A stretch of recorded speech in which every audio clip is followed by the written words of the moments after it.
Hey guys, this is going to be a quick tutorial to show you how to upload files to an S3 bucket and have the links saved in your database. This is very important because you do not want your S3 bucket and your database to be out of sync. So that a scenario like having files deleted in your S3 while still having a link saved in your database does not occur. So this tutorial would help you see how to set all of that up so that you can easily upload files from AppSmith to your S3 bucket and have the links saved directly to your database. So today's video is going to cover first how to set up an S3 bucket.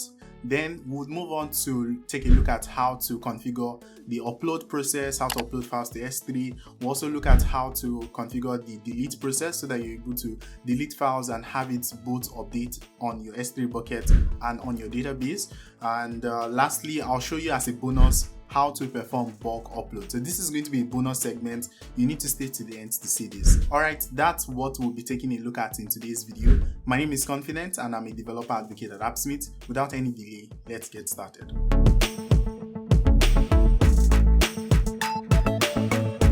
So right here, I have a blank application and this is the application we would be building the app from. The first thing I need to do here is to connect to the database so that we are pulling in data from the database, and then we'll walk through setting up S3 and performing the upload stroke deletion process. So the first thing I need to do here is create a data source to talk to my database. I'm going to be using MongoDB for this, and I can easily click on the plus icon to create a new data source, or I could use the keyboard shortcuts. We actually have really nice keyboard shortcuts that makes it so easy for you to navigate through the editor. So I can use Command or Control Shift plus, and here I can go create a new data source.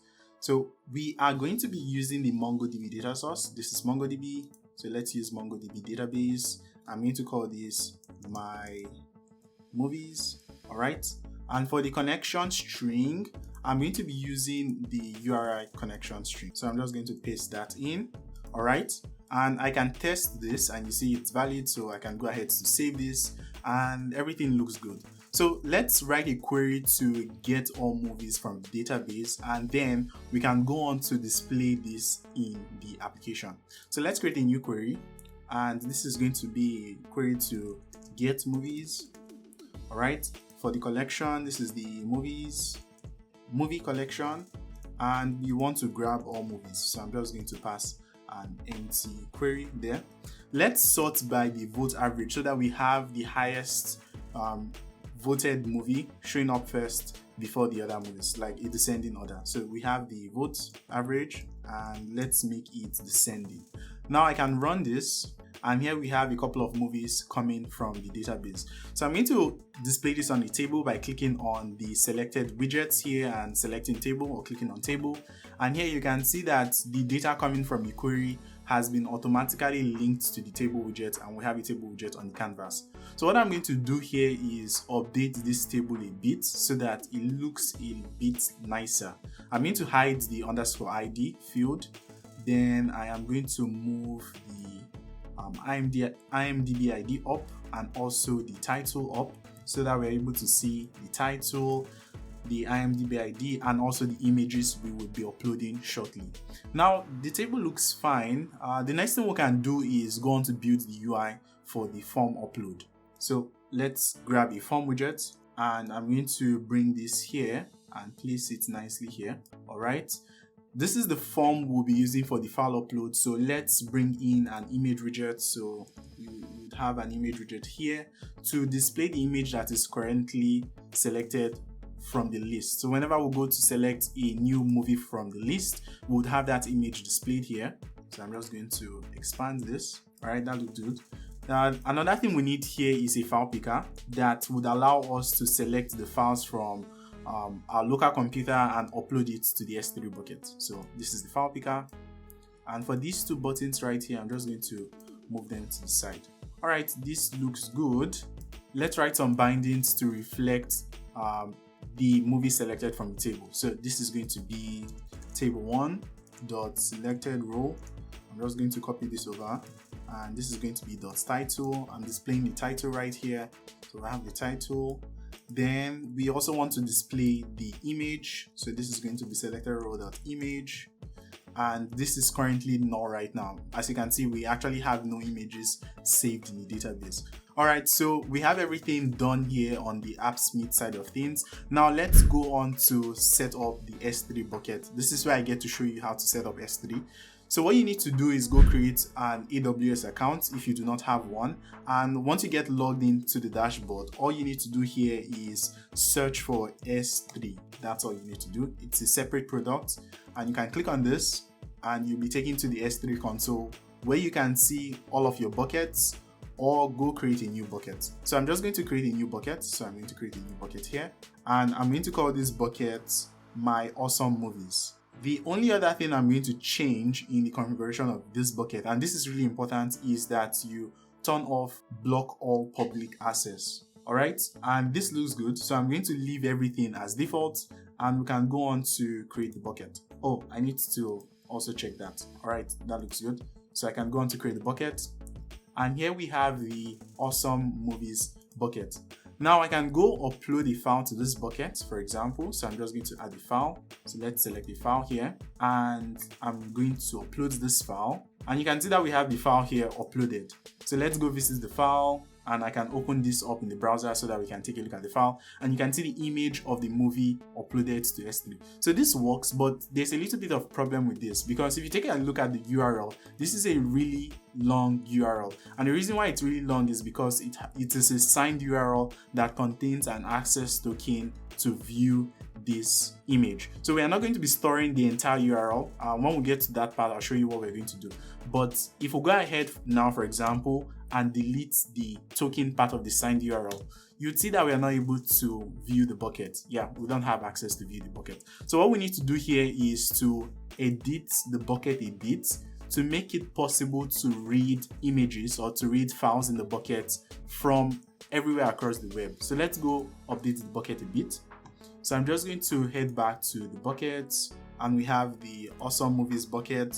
So I'm going to go to permissions, and here you have the bucket policy. So I'm going to click on edit, and I'm going to paste a new policy configuration here that makes it possible to access objects in the bucket from everywhere across the internet. So here I have all of the configuration ready to make this bucket accessible from everyone on the internet, and this looks good. So I can go ahead to save this, and we have the bucket updated.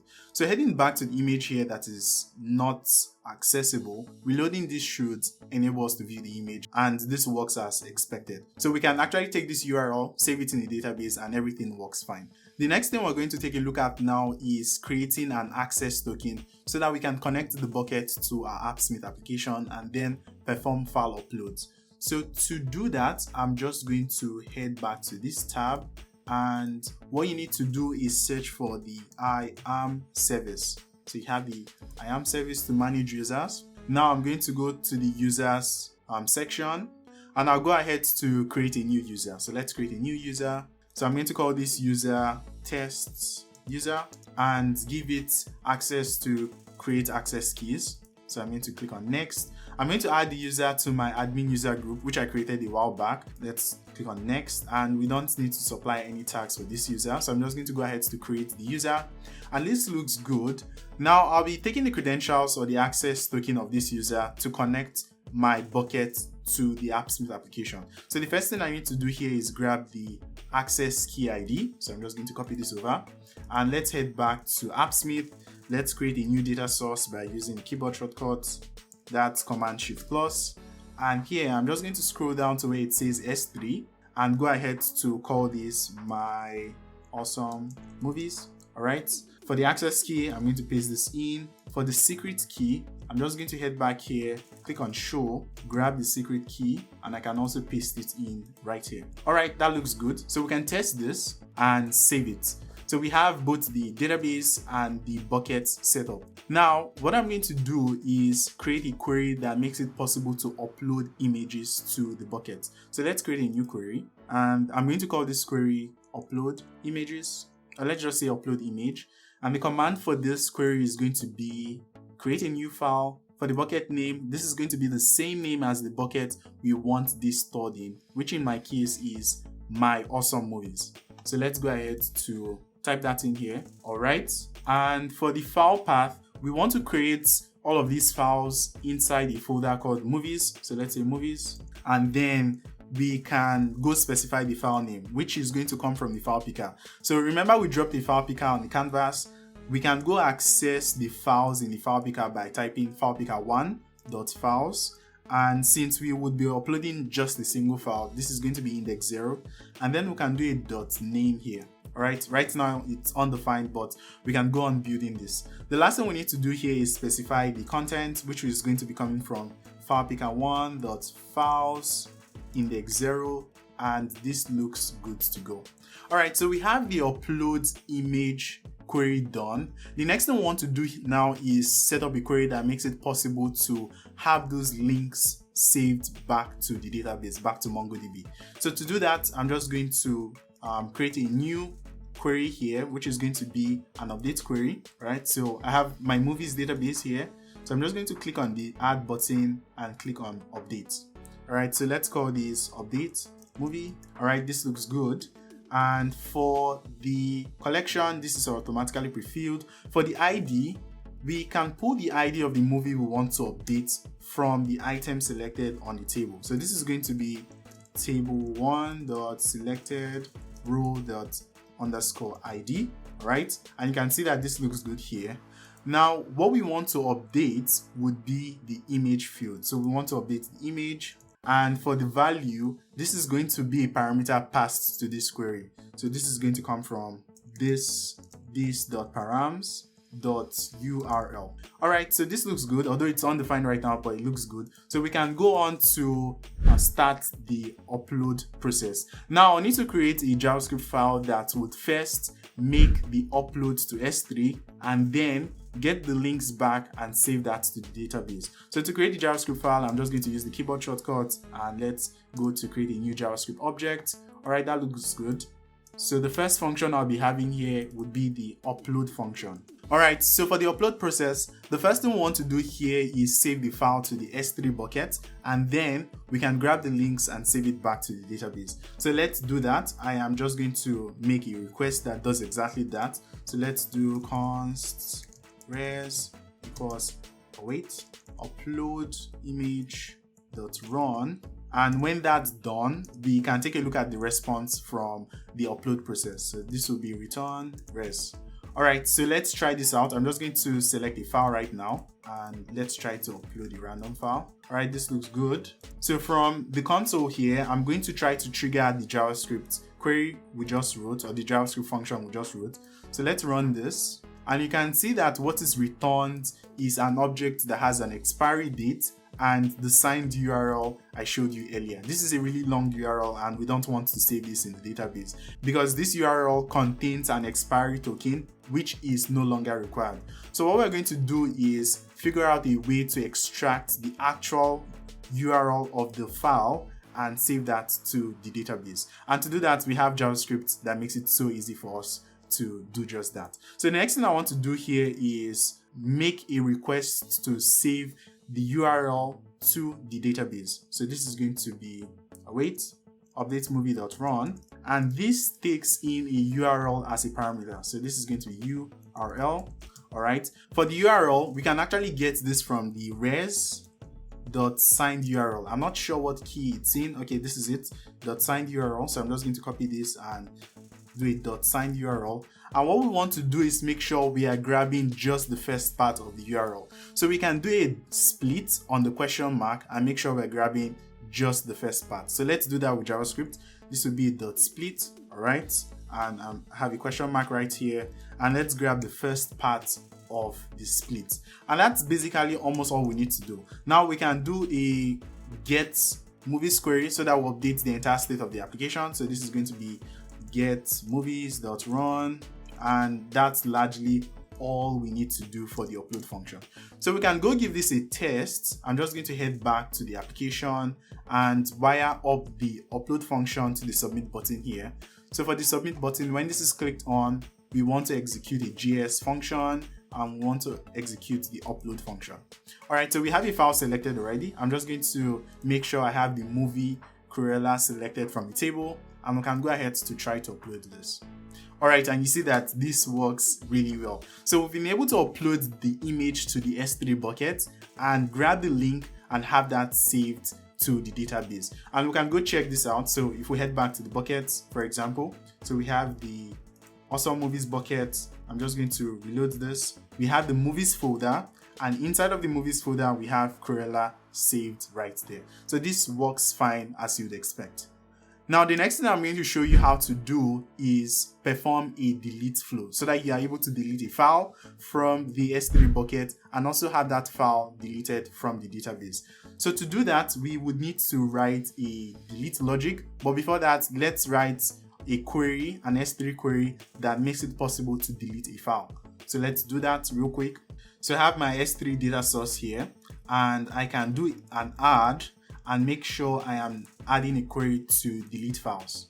All right, so this is going to be delete image. All right, this looks good. For the file path, we would not have a static value here because we want to pass in the file path as a parameter to this call. So this is going to be this.params.path. All right, this looks good. Now, what we need to do is write a JavaScript function that handles the delete flow. So let's head back to the JavaScript file and let's add in a new function. Let's call this function delete. And for this function, I'm just going to be using JavaScript promises. Here we used async await. So let's see a second way to do this by using promises. So this is going to be a function that uses promises. And what I want to do here is return the promise. So this will be return delete image.run, but we need to pass in the image path. So for the image path, this is going to be an object that has a key of path. And for the value, this will be the value of the path of the item or the image selected from the table. So this is going to be table1.selected row.image. All right. But you notice that we actually have a full URL saved in the database, because if you go take a look at what we're saving in the database, it's an entirely full URL. But what we need is just the image path. So we need this path from the / to the end. That's the image path. That's all we need. So what we can do is do a .split so that we make sure we are splitting the string from here on, and then making sure we are only grabbing the last part of the split, just the same way we did while we tried to do the upload flow.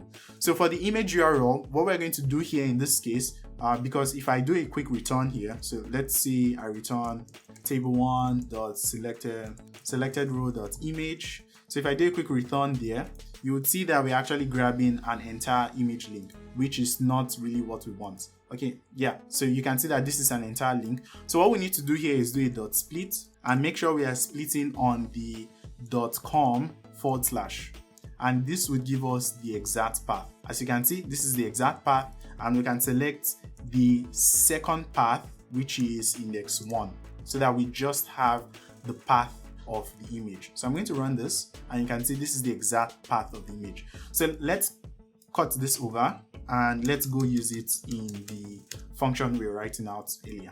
All right, so this is going to be table1.selected row.image, and I'm going to paste that in. Then the next thing we want to do is go update the database. So we need to add a .then. When that's done, we need to go call the update movie query. And now, instead of calling it with a URL parameter, we're just going to call it with an empty object, which will mean that the URL will be null and would have that image deleted from the database. And lastly, we want to refresh the application, so let's add another .then, and here all we want to do is call getMovies.run. All right, so this is basically all we need to do here. Now we can go test this out by connecting it to the reset button. So I'm just going to call this delete. All right, and when this is clicked on, I actually want to go execute a JavaScript function, and this will be the delete function. For the styles, I'm going to set this to red button so that it's clear that it's a delete button, and I think this looks good. So let's go ahead to delete the image of the selected movie from the table. So I'm just going to delete this. And you can see that that has been deleted from the database. Let's confirm this by heading back to the bucket. We are in the movies folder, and I'm just going to try to reload this. You can see that we have no objects inside of the movies folder. So we have that file actually deleted. So this is how easy it is to create an update flow, because we can go select a new movie. For example, this is Nobody. I'm going to select it and let's go upload the file. This is the Nobody poster. All right, and let's go upload this. And here we have the file uploaded, as you can see, and we have the link saved in the database. Now we can also go ahead to delete this, and we have that removed. Now here comes the bonus part. I promise I'll show you how to configure bulk uploading, and I'm going to go ahead to show you how to do this right now. So let's create a new page. In fact, I'm just going to duplicate the page we've been working on. So I'm going to clone this, and this is the page we'll be configuring bulk upload for. I need to make a few tweaks to this page, so let's head to the upload image query, which actually saves files to the S3 bucket. So I'm going to call this upload images, all right? And for the command, I'll need to update this to create multiple new files. All right, that looks good. For the common file path, this is just going to be the folder path, which is movies / I don't need to add the file name. And the last thing I need to update here is that since I'll be having multiple files selected using the file picker widget, I should actually also pass along all of the files that have been selected and not just the first one. So this is the update I need to make to the upload image query. The next thing I need to do is update the update movies DB query. This is the query that actually writes the update back to the database. One small tweak I need to make here is make sure that I am updating using the IMDb ID, and this is going to be coming from a parameter that will be passed to this query. So I'm just going to quickly grab the binding for that, all right, and paste that right here. So we're going to be updating based on the IMDb ID, and we are going to be passing the IMDb ID as a parameter to this query. This also looks good because we would need to also set the image, and that's basically all we need to do here. Now we can go write the function that makes it possible to upload multiple files. But before that, we need to update the file picker widget to make it possible to select multiple files using the file picker widget. So for the file picker widget, I'm going to set the max number of files to 10, for example, and we can go on to select a file. So let's select multiple files, by the way. All right, so for the files I'm going to select, you notice that each file name has the actual IMDb ID of the movie that it is linked to. So we're going to grab that information and use it while performing the upload process, especially when we're saving those records to the database. So I'm going to select all of these files, for example. So I'm just going to select all those files, and I can click on upload files, and we have 5 files selected. So the next thing I need to do here is update the upload function to actually reflect the changes we've made so far. So this is going to be upload images, and what I'm going to do here is just return the response. All right, so that we can see the response printed out. And I'm just going to run this so that we see the upload process. And we have all of those files uploaded. As you can see, this returns a list of signed URLs, which has the uploaded URL of each of the files we have uploaded. So we're going to take the signed URLs and try to figure out a way to grab out the IMDb ID, which is the ID here, and use that ID to update the movie on the database. So let's jump right in. So what I need to do here is do a map over the signed URLs, because I have a list of signed URLs coming back here. So we can do, so let's say res.signedurls.map, and we want to return just the URL. So let's try to figure out a way to grab just the URL. And remember, like we did the last time, this is going to be a split. So we can do an i.split at the question mark, and this will be the first part, index 0. Okay, so let's run this, and I'm running this one more time. And you can see we just have only the links without the signed part that has the token in the URLs. So let's figure out a way to grab the ID. So we have the ID right here, which is just this part of the string. To actually grab the ID, what we can do is also use the split function. So let's do that. So I'm going to turn this into an object so that we'll be returning an object that has both the URL and also the IMDb ID. So let's try to figure out a way to send up the IMDb ID, which we can easily do by using the split function. So we have the IMDb ID field. For this, we are similarly going to be doing a split. So this will be i.split, and let us split by underscore. So we're going to split by underscore. So let's do a split by underscore, and we'll take the first part of the split, which would be the entire chunk of string from this end, from the end of the underscore to the beginning. So let's take the first part. Then we need to do a second split. So let's do a dot split. And what we need to do is split by movies so that we can just have the ID left as the second part of the string left. So this is going to be movies / and I think this should be good. So let's take a look at what we have here. I'm just going to run the upload function one more time, and you can see that we have, we need to also select the second part. Sorry, that was the last thing we need to do here. Okay, now this looks good. I'm going to run this one more time, and you can see that we have both the IMDb ID and we also have the URL of each file uploaded to the S3 bucket. Now, these are the two parameters we actually need to perform the upload. So what I can do is add a second step here. So I'm just going to add a second step, which would be a second map. Okay, I can actually delete that column. All right. So I'm going to add a second map here, .map. And what I'm going to do here is call the update movie query with the parameters that we're getting from the first map. So this will be update movie, and we need to do a .run. All right. What we need here is just each item in the index. All right. So this looks good. But now what we are doing here is we have a list of promises because it's not going to execute it at this map. At the point here where we're doing the map, it's not going to execute all of the updates. So what we actually have here is a list of promises that we need to actually run. So let's save this into a variable called updates, all right, which will contain the list of promises. And I can actually show you this by returning updates, all right. I'm not sure we should see anything printed to the console, but it's going to be a list of promises. Okay, we actually don't have anything printed on the console. So let's go ahead to resolve all of these promises. So what we want to do here is do a return. So let's return promise.all and pass in the updates, which is a list of promises. All right, and now we can do a .then.